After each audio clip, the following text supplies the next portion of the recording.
Familiars de presos i exiliats. I primer la Blanca Bragulat, que és la dona del Jordi Turull. Blanca.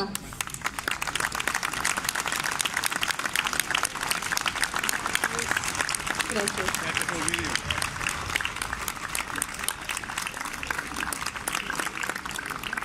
La Blanca Bragulat, companya de Jordi Turull, com bé deia la Júlia, i també l'acompanya, fent-se costat, a Montserrat Puigdemont, germana del molt honorable president de la Generalitat, Carles Puigdemont.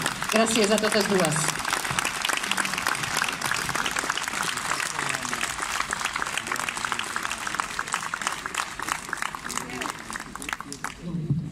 Bé, moltes gràcies. Primer de tot, per muntar espais on es pugui explicar i fer denúncia del que està passant.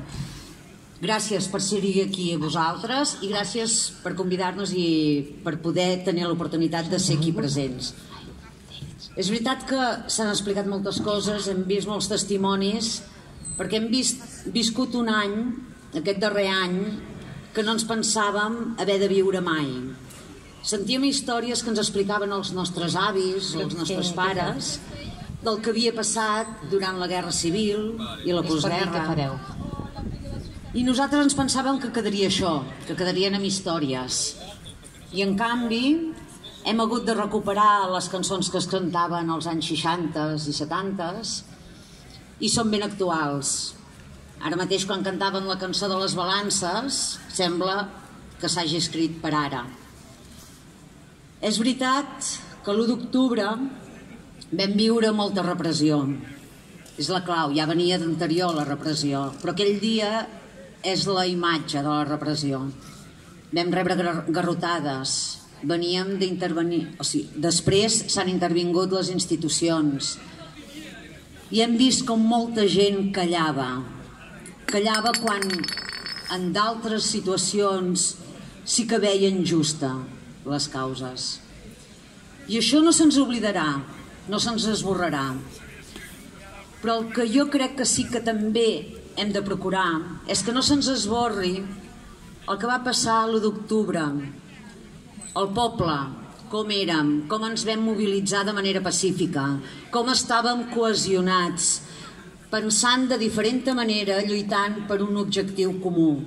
I això és el que no hem d'oblidar.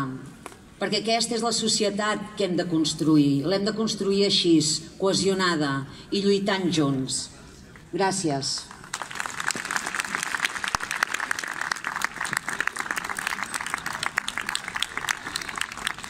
Bon dia a tothom. Estem vivint uns moments durs i difícils, no ens enganyarem. Els nostres familiars han estat injustament empresonats o bé han estat obligats a viure en un exili indecent. Una vegada més, hem vist com el Tribunal Suprem obria el judici oral, confirmant plenament la instrucció del jutge Llarena, donant-la per bona i descartant més de 300 diligències demanades per les defenses. Un altre exemple que és més important el calendari i la condemna que no pas fer justícia. Segurament serà el judici més important que haurà tingut mai en molts anys la justícia espanyola, amb una petició de penes superior a les que demanen assassins i terroristes, i l'afrontarem. Amb una instrucció plena d'errades, com ens han demostrat a Europa cada vegada que rebien una euroordre, i amb un temps rècord. Transgredint el dret de defensa de tots els presos i preses, perquè serà un judici molt llarg. Diuen que el faran matí i tarda, i els presos pràcticament no tindran cap moment per parlar amb els advocats. I tot això complint una presó preventiva absolutament injusta i irracional. Aquesta setmana farà un any de la primera entrada a presó de tots ells. Si us recordeu, el 31 d'octubre, ben entrada a la nit, rebien la notificació de les querelles de més de 110 pàgines i el requeriment per a presentar-se a l'Audiència Nacional el dia 2 de novembre a les 9 del matí. És a dir, entre la notificació i anar davant de la jutgessa Lamela a l'Audiència Nacional Només hi va passar el dia de Tots Sants, festiu, per preparar amb els advocats la declaració. I el dia 2 hi van anar i se'ls van quedar. Una justícia no gaire justa. I ara veiem que en comptes de fer justícia i declarar el sobreseïment del cas i la lliure absolució de tots ells i elles, tindrem un judici injust, amb una acusació imaginada, per no dir inventada, i segurament una condemna ja escrita. La Fiscalia demanarà penes molt i molt altes de presó. Aviat els tornaran a traslladar de nou a presons madrilenyes. Durant més de 2 mesos que pot durar el judici, seran traslladats cada dia emmanillats, amb furgonetes amunt i avall, hores i hores d'espera diàries en els calabossos de l'Audiència Nacional, perquè el Tribunal Suprem no en té, on els tindran tancats, mig a les fosques, sense res, ni ulleres, ni rellotge, res, ni papers per poder preparar res. Tot plegat, un desgast físic i psíquic enorme per afrontar el judici. Però no desesperarem. Les acusacions són per desanimar, no per fer justícia. Tenim el convenciment que més hora o més tard sortiran. Saber-nos acompanyats i amb el vostre suport ens dona força per continuar endavant. Els familiars, però especialment els presos i preses, els exiliats i exiliades, perquè sabem que el camí serà llarg, però que us tindrem al nostre costat en tot moment i us ho agraïm de tot cor. Gràcies en nom de tots ells i elles. Amb la seva actitud ens demostren dia rere dia que la política i l'activisme és també una tasca noble i plena d'ideals al servei d'un poble. Segur que els heu escoltat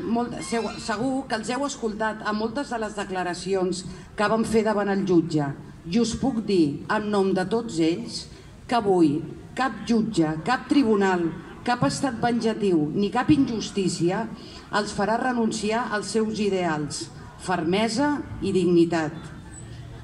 I això que mai ens podran tornar les hores que hem perdut d'estar junts, en família, amb els fills, perquè aquest estat espanyol poc democràtic els ha escollit com ostatges. A Catalunya avui tenim homes i dones que són a la presó per complir el compromís amb tots vosaltres i per ser fidels als seus ideals de llibertat i democràcia i el seu compromís amb els catalans i les catalanes, amb Catalunya i amb la democràcia. Gràcies per no oblidar-los i, sobretot, gràcies per fer-los sentir ben a prop. Amb el nostre... Perdoneu.